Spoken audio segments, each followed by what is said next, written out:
Hello, everyone, and welcome to this explainer. If you are someone who absolutely loves to travel but really hates the pure exhaustion of transit, well, you are in exactly the right place today. We are going to take a deep dive into how you can actually manipulate airline routing to get way more vacation for your money. We're talking about turning a grueling, exhausting journey into a brilliant two-for-one holiday.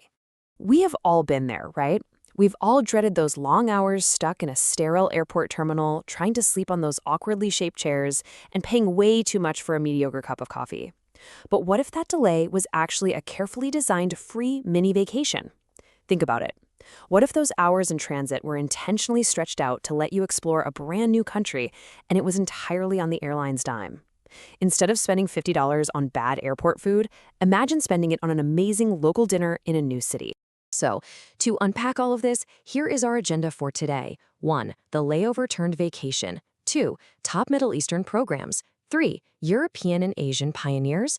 4. The economics behind stopovers. And finally, number 5, how to book a stopover.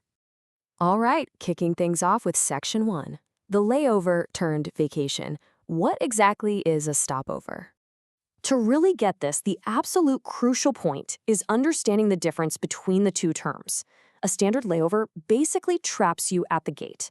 It is typically a quick connection, definitely under 24 hours, where you never actually leave the airport building. A stopover, on the other hand, is an intentional multi-day break. It's designed to let you confidently walk right out of those airport doors to go explore the hub city. Rather than suffering through a tight, stressful connection, you are purposefully pausing your journey for a few days. This allows your body to adjust to new time zones while unlocking some absolutely incredible travel perks. And this number right here perfectly illustrates why this matters so much. Utilizing a stopover program can yield up to $600 in extra value for your trip. How does that work? Well, connecting flights are frequently hundreds of dollars cheaper than direct flights.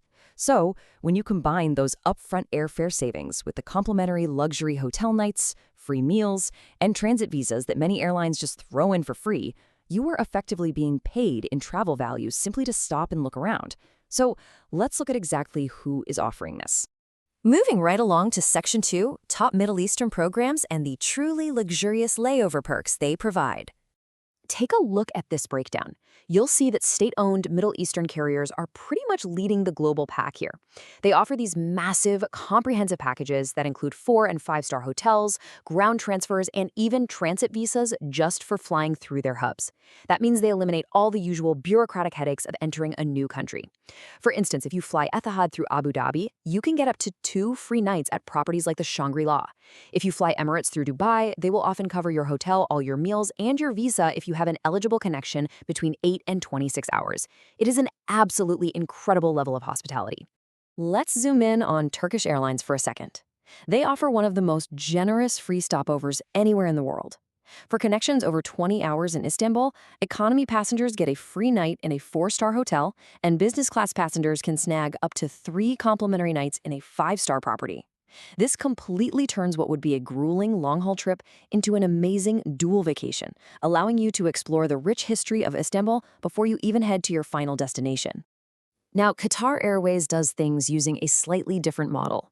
Rather than making it completely free, they offer heavily subsidized luxury stays. We are talking starting at just $14 a night for a 4-star hotel, or around $24 a night for a 5-star hotel. You can book this for up to 4 nights. It is a remarkable way to experience Doha's modern skyline and traditional souks for less than the cost of a fast food meal at the airport. But luxury isn't the only way to do a stopover. Let's shift gears to Section 3, European and Asian pioneers. Here we'll focus on tours and multi-day stops.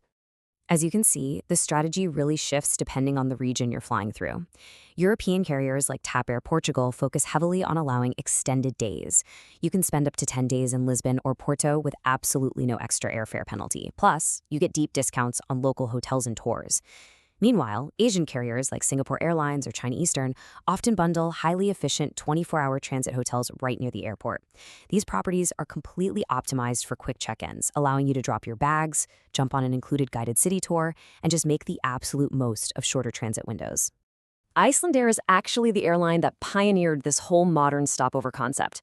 They recognize that they sit perfectly positioned geographically between North America and Europe, so they allow you to bridge your transatlantic flight with up to a week exploring geysers, waterfalls, and the Blue Lagoon in Reykjavik without adding a single dime to your flight cost.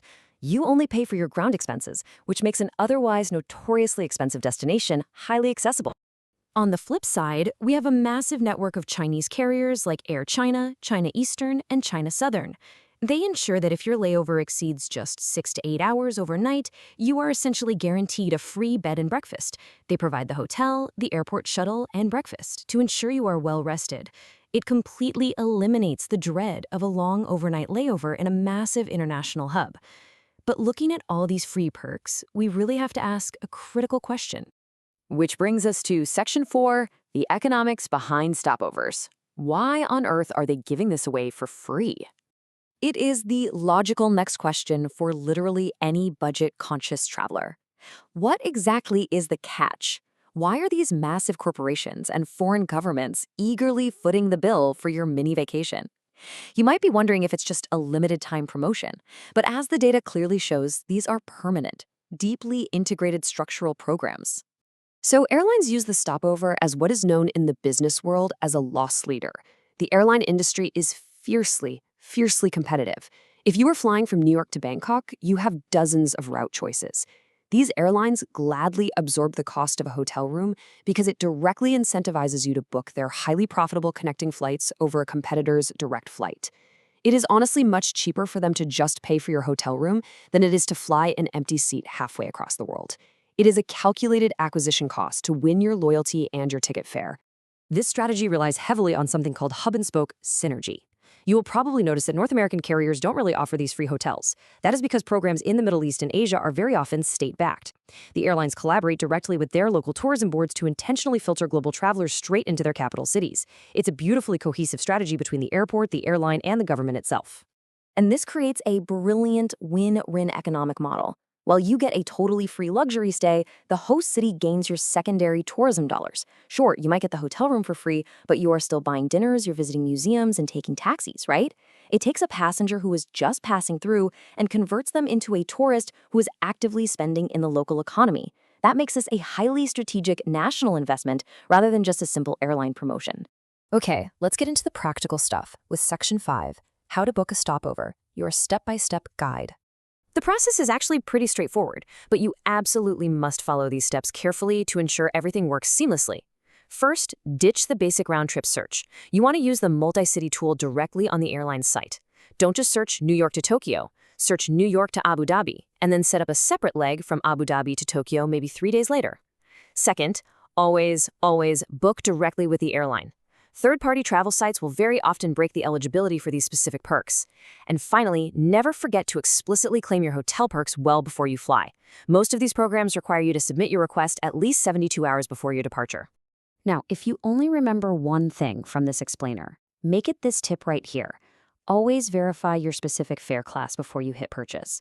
While standard economy class is almost always eligible, the absolute cheapest, ultra-basic promotional tickets will sometimes disqualify you from the free hotel benefits.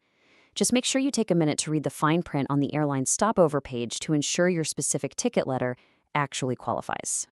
Armed with all of this data, long layovers are no longer a dreaded penalty. They are literally a passport to a brilliant second destination. It is just such an incredibly smart way to see the world efficiently. So the only question left to ask yourself is, where will your next layover take you? Thank you so much for joining me in this explainer, and happy travels.